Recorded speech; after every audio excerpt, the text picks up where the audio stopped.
I knew something was wrong before I saw the first bucket, because blueberries have a sound when they are being stolen by a crowd. It is not loud at first. It is the soft snap of ripe fruit pulled too hard from the stem, the hollow knock of plastic pails bumping against knees, the wet crush of berries under sneakers where no one bothered to stay between the rows. I turned my truck off at 4:17 that Saturday afternoon, and the whole farm kept moving without me. 80, maybe 90 people were scattered across my east field like they had bought tickets to a county fair. Kids ran between the bushes with purple fingers. Parents laughed under sun hats. A man in cargo shorts stood beside row 7 eating berries by the handful like he was sampling grapes at a grocery store. Near the gate, a pastel sign had been zip-tied to my cedar post. Free Community Picking Day, courtesy of Willow Creek HOA. For a second, I just stared at it while the engine ticked behind me and the smell of hot dust, crushed fruit, and sunscreen drifted across the driveway. My name is Caleb Whitaker, and Blue Ridgeberry Farm is not a park, not a playground, and not some HOA amenity hidden behind a clubhouse pool. It is 14 acres of working farmland outside Hendersonville, North Carolina, land my father spent 38 years building one harvest at a time. Every bush had a number. Every row had a purpose. The berries those people were stuffing into beach bags and grocery totes had already been promised to 3 bakeries, 2 restaurants, and the Saturday market downtown. That fruit was not decoration. It was payroll, irrigation, fertilizer, insurance, property tax, and the last piece of my father's handwriting still alive in the blue harvest ledger on my office shelf. I stepped out of the truck, boots sinking into the warm gravel, and saw the real damage. The drip lines were kicked loose in the walking lanes. The netting over row 6 sagged where somebody had pulled it down instead of walking around. A silver SUV was parked halfway over the drainage swale my brother and I dug by hand after the flood season of 2019. Then I heard her voice through a little battery-powered bullhorn, sweet and polished, and sharp enough to shave bark off a fence post. Please remember, folks, this is a community-friendly event, so let's keep the pathways clear. Marjorie Bellamy stood under my old oak tree wearing white capris, oversized sunglasses, and a straw hat with a blue ribbon that matched the HOA logo on the flyers stacked beside her lemonade table. She looked like she was hosting a charity luncheon instead of trespassing on a working farm. Marjorie was the president of Willow Creek HOA, the subdivision that had grown up along my western fence line over the last 10 years. She had never liked my farm. She called my roadside stand rustic in the same tone other people use for mold. She complained about my tractor noise, my delivery truck, the smell of compost after rain, and the hand-painted sign my daughter helped me repaint the summer before she left for college. 2 weeks earlier, she had asked to use my field for what she called a neighborhood harvest celebration. I told her no. Not maybe. Not later. No. The berries were contracted, the property was private, and the farm was not insured for public picking. She smiled then, the way people smile when they are not listening, and said, "We'll see." Now I was watching her wave strangers deeper into my rows while juice stained the dirt like spilled ink. I walked toward her, and every step made the air feel tighter. A little boy ran past me carrying a bucket so full berries bounced onto the ground behind him. His mother laughed and said, "Don't worry, honey, the HOA said it was free." That sentence landed harder than any insult. Free. My father's land. My year of pruning, spraying, watering, frost watching, and praying through late March cold snaps. Free. Marjorie saw me coming and lowered the bullhorn just enough for her smile to widen. "Caleb," she said, bright as a church bell, "you made it. Isn't this wonderful for the community?" Behind her, someone snapped a branch clean off a blue crop bush that had taken 6 years to reach full yield. I did not yell. I did not touch the sign. I just looked past her at the open east gate, the one that was supposed to be chained, and noticed the lock hanging crooked from the latch, cut clean through and shining in the sun like a fresh wound. What Marjorie did not know was that my father had hidden a small wildlife camera on that gate years ago to watch the barn swallows nesting under the eaves. What she also did not know was that the blue harvest ledger in my office could prove exactly how many pounds those rows were supposed to produce that week. By sunset, an accountant would put the afternoon's loss at $18,000. But standing there in the heat, listening to strangers praise the woman who had opened my farm like she owned it, I already understood one thing clearly. Marjorie Bellamy had not organized a community event. She had created evidence. I kept my hands open at my sides because I knew exactly how Marjorie wanted that moment to look.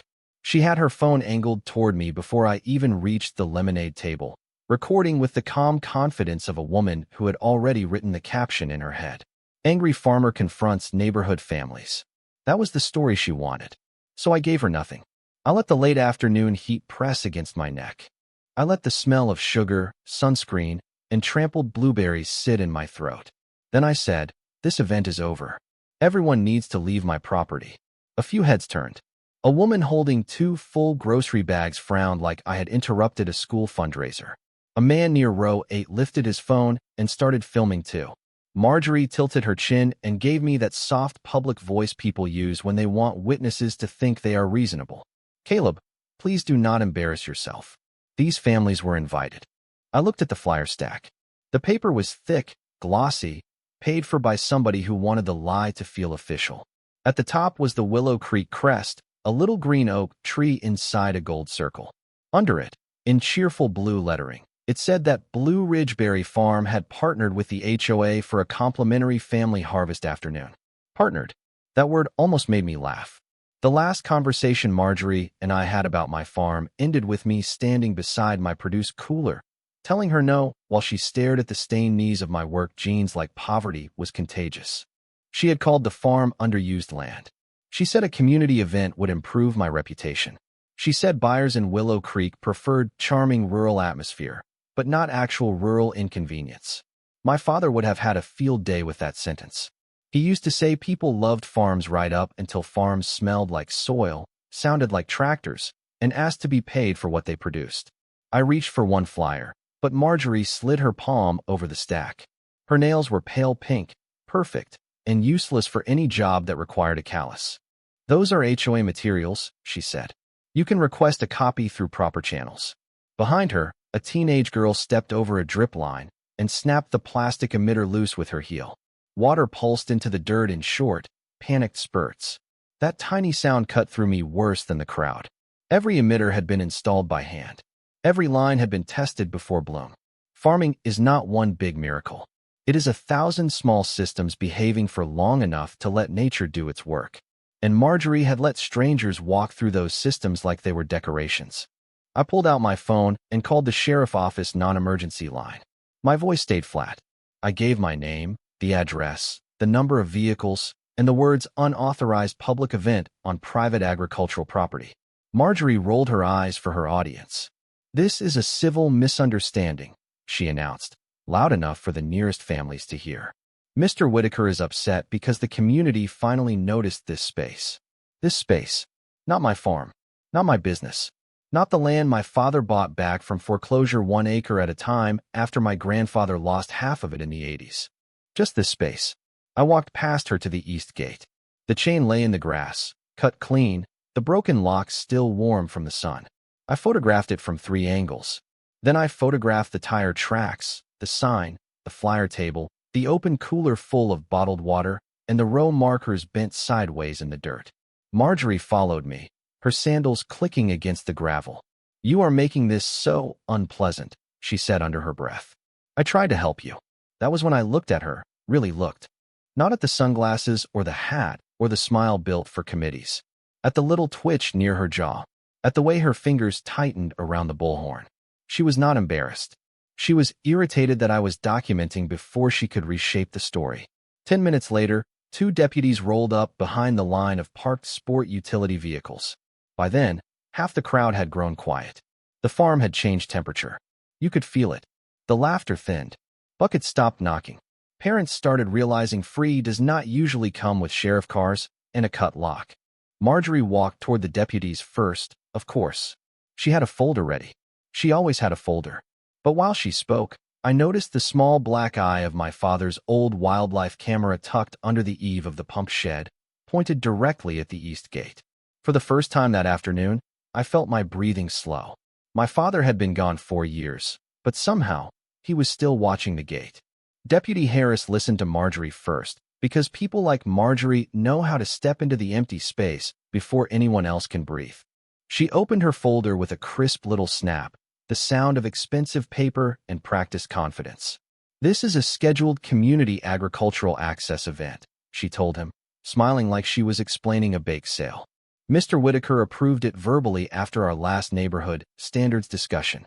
I stood 10 feet away with blueberry juice drying sticky on the side of my boot and watched Deputy Harris look from her folder to the crowd still drifting toward the gate. His partner, Deputy Nolan, was younger, quiet, taking notes while families began setting their buckets down like the fruit had suddenly gotten heavier. Marjorie handed over a printed email. My name was at the bottom. Caleb Whitaker. Approved for 1 afternoon of complimentary community picking. The signature looked almost right at first glance, the kind of digital scribble people stop questioning because modern paperwork has trained us to trust ugly things. But I knew I had never written it. I knew because on the date shown at the top, I had been at St. Mark's Hospital sitting beside my mother during her final blood work appointment, drinking vending machine coffee that tasted like burnt cardboard while rain tapped against the windows. I remembered that day down to the smell of disinfectant and wet pavement. I had not been approving anything for Marjorie Bellamy. Deputy Harris turned toward me. "Mr. Whitaker, did you give permission for this event?" "No, sir," I said. And that lock did not cut itself. I showed him the photos on my phone. The chain in the grass. The sliced shank of the padlock. The gate standing open. The flyers. The road damage. The broken irrigation emitter still spitting water into the soil. He looked at each one, then glanced back at the field where a man was trying to quietly pour berries from his bucket into a reusable shopping bag. "Everyone needs to leave the property," Harris said. His voice carried without shouting. That was the first time Marjorie's smile slipped. Not far. Just enough to show the machinery underneath. "Deputy, with respect, you are escalating a misunderstanding. These are homeowners. Families. Children. We are not criminals." Deputy Nolan looked at the cut lock again and wrote something down. The sound of his pen scratching across paper was small, but it felt like the afternoon beginning to tilt. People started moving toward their cars, some apologizing, some looking annoyed, some acting like they had been tricked by the weather instead of a woman with a bullhorn. One older man stopped beside me and held out his half-filled bucket. "I thought this was allowed," he said, and there was real shame in his voice. They sent the notice through the HOA email. I took a picture of the notice on his phone before he left.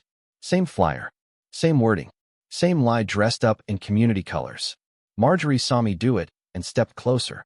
Her perfume pushed through the farm smell, bright and chemical, like flowers sprayed over bleach. "You are going to regret humiliating me in front of my residents," she said softly. "Your residents are standing on my land," I said. "Not for long. If the county sees how poorly you maintain it," she replied. There it was. The real voice. No bullhorn. No smile. Just the cold little threat she had carried here under the straw hat. The deputies did not arrest anyone that day. That is not how these things usually unfold, and Marjorie knew it. They cleared the field, wrote an incident report, photographed the lock, and told both of us this would likely involve civil claims and possibly further investigation if the email turned out to be false. Marjorie clung to that word civil like it was a life raft. By 5:36, the last sport utility vehicle rolled over my gravel drive and disappeared toward Willow Creek. Silence came back slowly. First the birds, then the pump clicking near the shed, then the faint drip of broken irrigation. The field looked bruised. Purple stains on the dirt, bent stems, trampled clover. Buckets of picked-over fruit abandoned near the table because once people realized there might be consequences, free berries did not taste as sweet. I walked the rows alone with my phone, recording every snapped branch and flattened plant. At row 7, I crouched beside a bush my father planted the year I graduated high school. Half its fruit was gone, and the remaining berries hung dusty and finger-marked. I could hear Dad's old voice in my head, calm as ever. "Do not count anger, Caleb. Count damage." So I went to the office, unlocked the metal cabinet, and pulled out the blue harvest ledger. The cover was faded at the corners, soft from my father's hands and mine. Inside were numbers Marjorie could not smile away. Projected pounds per row, restaurant orders, bakery delivery dates, wholesale prices, labor hours, irrigation schedules. I laid it open on the desk as the sun dropped behind the ridge. Then I opened my laptop and downloaded the footage from the wildlife camera. The first thumbnail loaded at 12:42 in the afternoon. Marjorie Bellamy stood at my east gate, holding bolt cutters. The footage did not need sound to make my stomach tighten. Frame by frame, Marjorie walked up to the east gate at 12:42 in the afternoon with the confidence of someone unlocking her own mailbox. She was not alone. A man in a Willow Creek polo shirt stood beside her holding the flyer box. Another woman carried the lemonade cooler. Marjorie looked once toward the driveway, once toward the road, then lifted the bolt cutters and opened my farm to strangers. The camera caught the whole thing in clean daylight. No confusion, no misunderstanding, no emergency, just a white straw hat, pale pink nails, and a tool she had no lawful reason to bring onto my land. I saved 3 copies before I even blinked. One on my laptop, one on an external drive, one uploaded to cloud storage under a folder named Eastgate. Then I sat there in the office with the blue Harvest ledger open beside me and listened to the old wall clock tick over the filing cabinet. That clock had belonged to my father. He used to say anger is useful for about 30 seconds, then it starts making bad decisions for you. So I made coffee, black and bitter, and started counting. Row 6 was supposed to produce around 180 pounds that week. Row 7, 210. Row 8, 190 if the weather held. The berries were not just ripe. They were timed. Tuesday morning, I had a delivery scheduled for Mason Street Bakery. Thursday, the Copper Table restaurant was expecting 12 flats for their summer dessert menu. Saturday, I had the downtown market, where regular customers showed up before sunrise because they trusted my fruit to be fresh, clean, and picked properly. Marjorie had not just taken berries. She had broken a chain of promises that stretched from my field to other people's businesses. I called Mason Street first. Linda answered on the second ring, and I could hear mixers running behind her, that low industrial hum I knew from early deliveries. When I explained what happened, she went quiet. Not angry. Worse. Worried. "Caleb," she said, "I already printed the blueberry tart menu for next week." I closed my eyes and pinched the bridge of my nose. I know. The Copper Table was next. Their chef, Aaron Pike, did not raise his voice either. He just asked for documentation because his supplier agreement had penalties on both sides. That is the thing people like Marjorie never understand. Real work is not a photo opportunity. Real work has invoices, schedules, health rules, insurance language, refrigeration logs, and people depending on you not to let chaos walk through the gate with a lemonade table. By 7 that evening, I had a spreadsheet open and a yellow legal pad covered in numbers. Lost fruit, damaged plants, broken irrigation, contaminated rows that could not be sold commercially because strangers had handled fruit without harvesting protocol. Labor to clean the field, rush sourcing to partially cover restaurant orders, possible loss of future yield from snapped branches. The numbers climbed quietly, which somehow made them feel heavier. Around 8, my daughter Hannah called from Asheville. She is 21, sharp as a tack, and has her grandfather's habit of going silent right before saying the thing that matters. She had seen a live stream from someone in Willow Creek. "Dad," she said, "they are calling you greedy in the comments." I leaned back in the chair and looked through the office window at the dark outline of the field. The same rows where Hannah learned to count by dropping berries into coffee cans. "Send me everything," I said. She did. Screenshots, video clips, the HOA announcement, Marjorie standing under my oak tree telling people, "Mr. Whitaker generously agreed to share this land today." Share this land. Those words made the coffee turn sour in my mouth. Then Hannah sent one more screenshot, and that was the first crack in Marjorie's perfect little wall. It was a comment from an HOA board member named Denise Carver, posted the night before the event. Marjorie confirmed legal access. The farm is part of the community agricultural buffer, and residents are covered under HOA liability. I read it twice, then a third time. Community agricultural buffer. That phrase was not in my deed, not in my insurance policy, and not in any agreement I had ever signed. But it sounded official enough to fool people, which was exactly why Marjorie used it. I opened the bottom drawer of the file cabinet and pulled out the thick property folder my father kept wrapped in a rubber band. Deeds, surveys, easement maps, soil reports, tax assessments. The paper smelled like dust and old ink. At 9:14, under a 1998 county conservation document, I found the words that changed everything. Agricultural preservation easement. Public events prohibited without written landowner consent. county notification, and liability certification. I sat very still. Outside, the night insects buzzed in the grass. Inside, my father's clock kept ticking. Marjorie thought she had borrowed my farm for an afternoon. What she had actually done was drag her entire HOA into a documented violation on protected agricultural land. The next morning, I did not call Marjorie. I did not post online. I did not answer the 3 voicemail messages from Willow Creek residents asking whether they could come back Sunday because their kids had such a wonderful time. I stood in the field at 6:05 with dew soaking through the toes of my boots and a clipboard pressed against my chest, walking row by row while the mountains sat blue and quiet beyond the fence. Morning usually made the farm feel forgiving. That day it looked like a crime scene drawn in purple stains and bent leaves. I marked every broken irrigation emitter with orange tape. I photographed every snapped branch beside a ruler. I weighed the abandoned buckets left behind near the oak tree.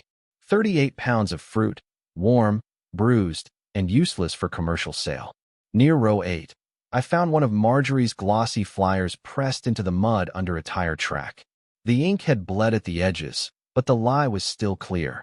Complimentary harvest access provided through Willow Creek HOA. I slipped it into a plastic sleeve like evidence, because that was what it had become. At 8:30, I called Renee Porter, the farm accountant my father had trusted for 20 years. Renee had a voice like dry gravel and the patience of a church secretary who had seen every kind of foolishness known to man. She listened without interrupting. Then she said, "Bring me the ledger, the contracts, and every picture you have." Her office smelled like old carpet, printer toner, and peppermint candy. She spread my documents across a conference table and started building the loss the way farmers understand loss, not as drama, but as numbers tied to reality. Fruit removed before scheduled harvest. Fruit contaminated by uncontrolled public handling. Plants damaged during peak yield. Irrigation repair. Labor hours. Missed wholesale commitments. Reputation risk with buyers. Emergency replacement purchases. She tapped her calculator with one blunt fingernail, each click sounding like a nail going into Marjorie's argument.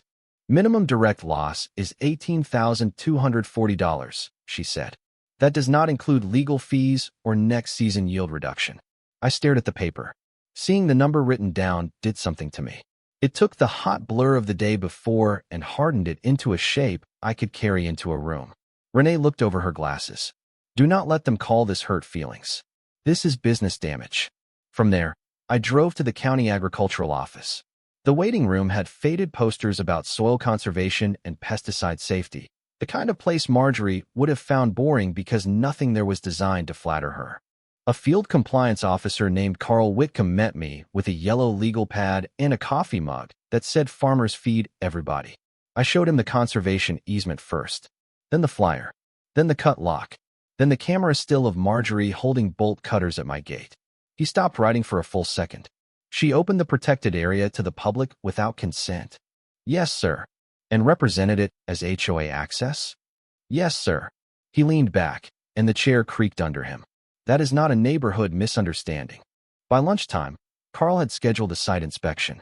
By 2, he was standing in my field, boots dusty, face flat, taking photographs of the same damage I had marked with orange tape.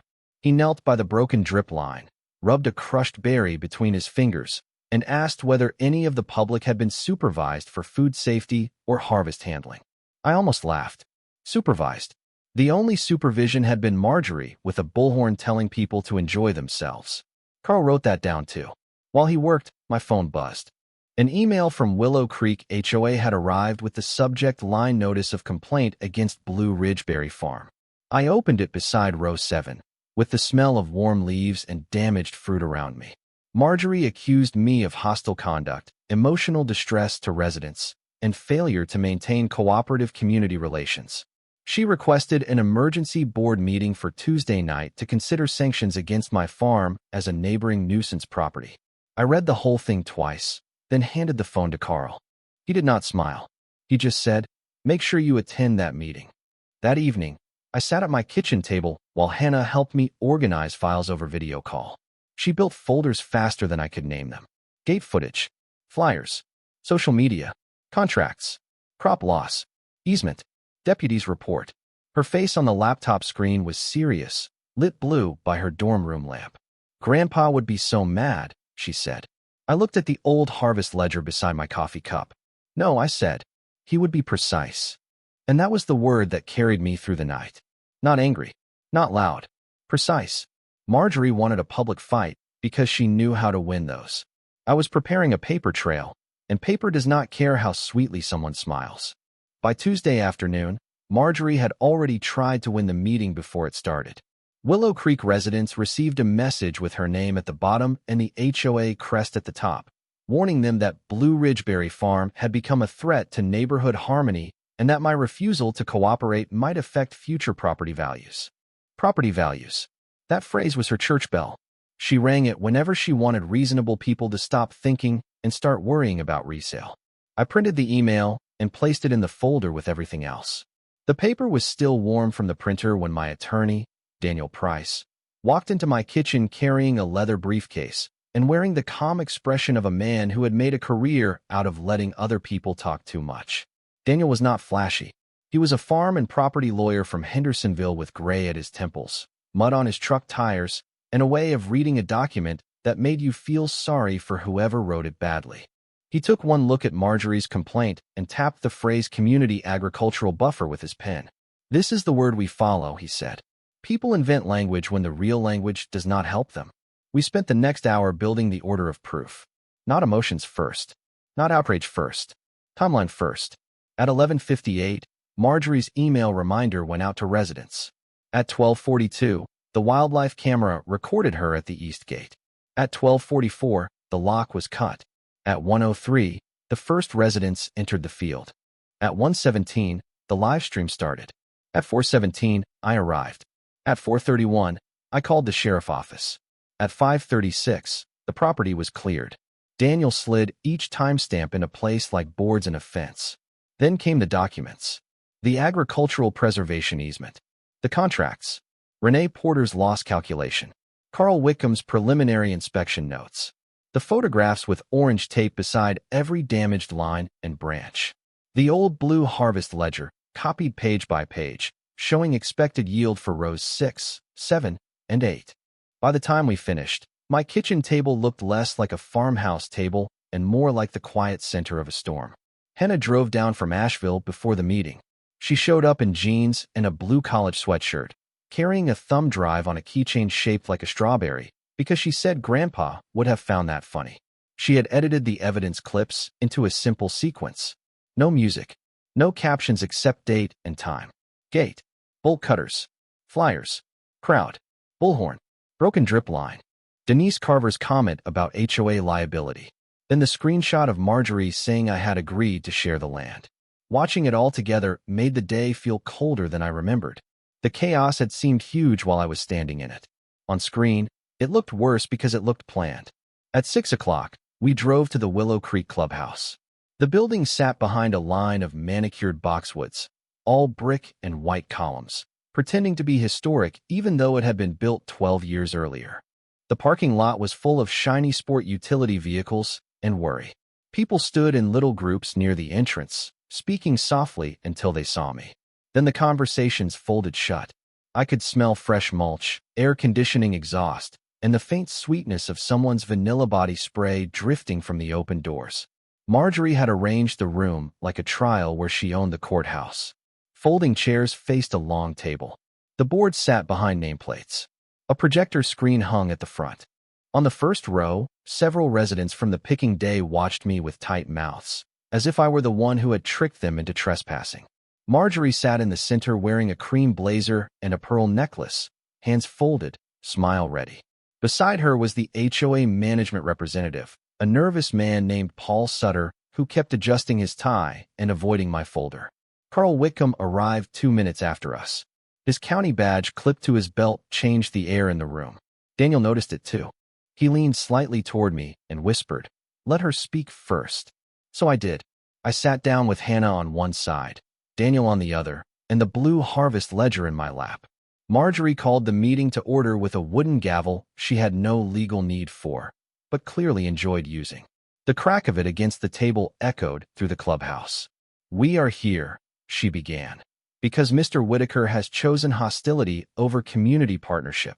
I looked down at my father's ledger and ran my thumb over the worn blue cover. The room smelled clean, polished, artificial. Nothing like soil. Nothing like work. Marjorie kept talking, building her version one careful sentence at a time. I let her. Every word was another berry in the bucket she did not know she was filling for me. Marjorie spoke for 12 minutes, and I let every second of it breathe. She described the event as a good-faith outreach effort. She called the open gate a misunderstanding. She said the damaged plants were unfortunate but exaggerated. She said my reaction had frightened families, created unnecessary police involvement, and damaged the relationship between Willow Creek and the surrounding rural community.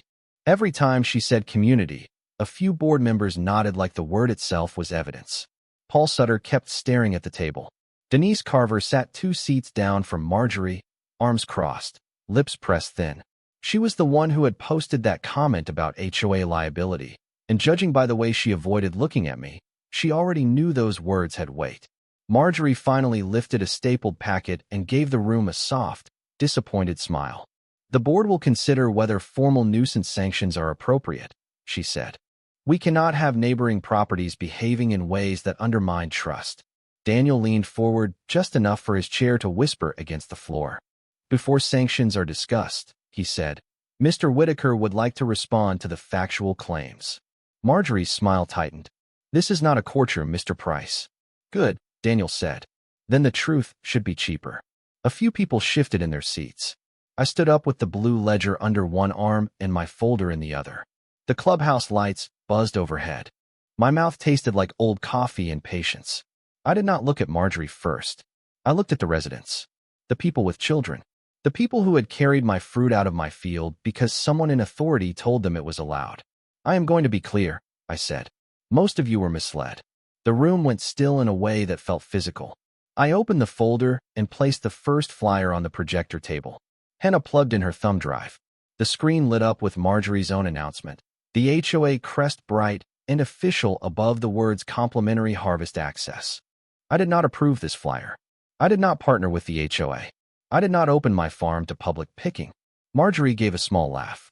We have already addressed the verbal approval. Then we can address the written evidence, Daniel said. Hannah clicked to the next slide. The email with my forged approval filled the screen. My name sat there at the bottom, ugly and false. I heard whispers ripple across the chairs. I opened the blue harvest ledger to the page for that date and held it up. On the day this email claims I approved your event, I was not at my office, and I was not answering farm business. I was at St. Mark's Hospital with my mother. I have parking records, appointment confirmation, and phone location records if anyone needs them. Marjorie's face did something small and quick, like a curtain twitching in an upstairs window. She recovered fast. Digital signatures can be confusing. Hannah clicked again. The wildlife camera footage appeared. There was no sound, but the silence in the clubhouse made up for it. Marjorie walked into frame at my east gate with bolt cutters in her hand. A man in a Willow Creek polo stood beside her. She looked around. She cut the lock. She opened the gate. 11 seconds passed after the clip ended before anyone moved. The projector fan hummed. Somewhere in the back, a woman said, "Oh my God," under her breath. Marjorie sat perfectly still, but her knuckles had gone white around her pen. Daniel stepped beside the screen. That gate was locked. The property is private agricultural land under a preservation easement. Public events require written landowner consent, county notification, and liability certification. None of those existed. Carl Wickham stood then, slow and official. His county badge caught the light. My office inspected Blue Ridge Berry Farm yesterday, he said. Based on the evidence provided and the site conditions observed, this was an unauthorized public access event on protected agricultural property. Paul Sutter finally looked up, and the blood had drained from his face. Protected, he said. Carl nodded. Protected, which means the association may have exposure beyond ordinary property damage. That sentence moved through the room like cold air under a door. Marjorie tried to stand. This is being blown entirely out of proportion. We are talking about berries. I opened Renee Porter's loss calculation and placed it under the projector. $18,240, not including legal fees, future yield loss, or contract penalties. No, I said. We are talking about a business. We are talking about contracts, irrigation, food handling rules, and a lock that was cut on camera. Then Hannah clicked one final time. The live stream appeared, Marjorie under my oak tree, smiling into a phone while telling residents, Mr. Whitaker generously agreed to share this land today. The room watched her say it. Nobody nodded now. Nobody smiled. Marjorie had built her power on sounding official. But official is not the same as true, and for the first time since I had known her, the room could hear the difference. The first person to break was not Marjorie. It was Paul Sutter, the HOA management representative, the man who had spent the entire meeting trying to become part of the furniture. He leaned toward his microphone, swallowed hard, and said, the association was not informed that the property was under an agricultural preservation easement. Marjorie turned her head slowly toward him, and for half a second I saw the look she usually reserved for grass that grew a quarter-inch too high. Paul, she said, sweet and warning at the same time, this is not the moment. But Paul had finally found the part of himself that preferred liability over loyalty. He opened his laptop with shaking fingers. The keys clicked too loudly in the quiet room. The event was entered into our resident calendar by President Bellamy, he said. The management company did not verify landowner consent. Denise Carver closed her eyes like someone hearing a door lock behind her. A man in the third row raised his hand halfway, then dropped it. Wait, he said. Are you saying our dues paid for this? That question hit harder than my evidence, because now the room understood the direction of the bill. Daniel did not pounce. Good lawyers know when silence does more work than a speech. He simply placed 3 invoices on the table, flyer printing, portable restroom rental, and the lemonade station receipt, all billed through the Willow Creek Community Activities account. Hannah had found them in a public photo Marjorie posted before she deleted it. There she was, smiling beside the flyer box, with a vendor receipt taped to the cardboard lid. People forget that photographs are not memories anymore. They are records. Marjorie stood, both palms flat on the table. This is a disgusting attempt to punish community spirit, she said.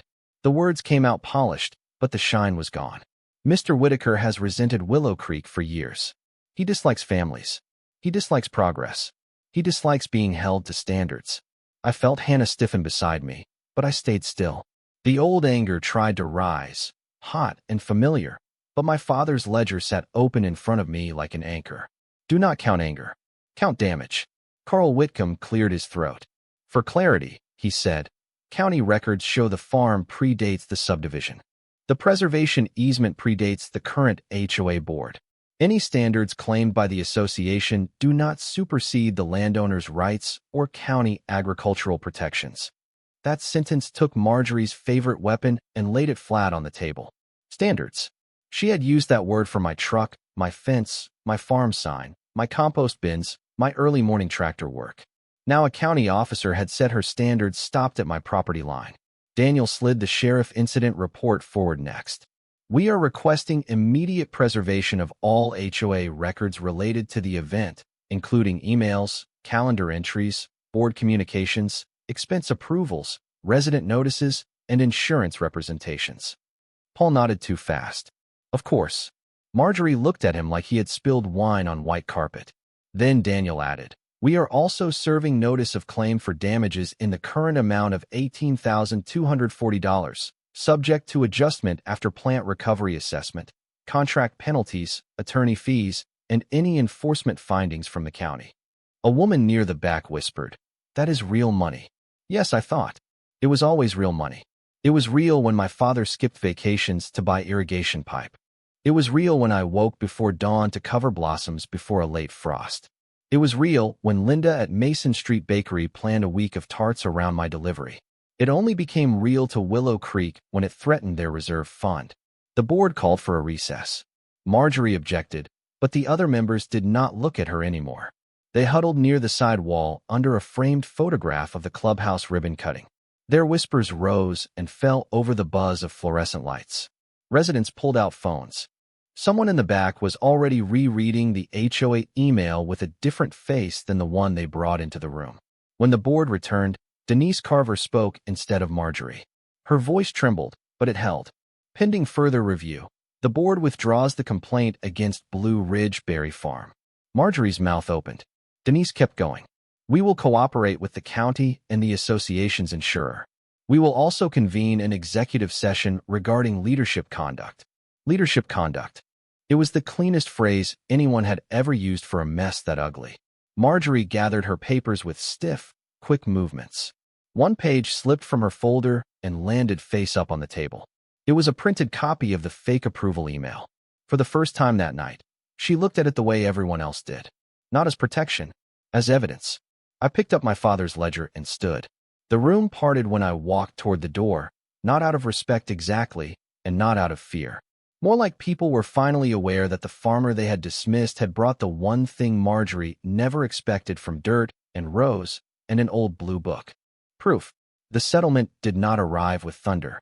It came 3 weeks later in a plain white envelope delivered to my mailbox on a humid Friday morning, while the repaired drip lines clicked softly across row 7 and the air smelled like wet leaves and new mulch. Willow Creek HOA agreed to pay the verified crop loss, irrigation repairs, contract penalties, attorney fees, and the cost of replacing the east gate with a steel one that could not be opened by confidence, and a pair of bolt cutters. The final number was higher than $18,000.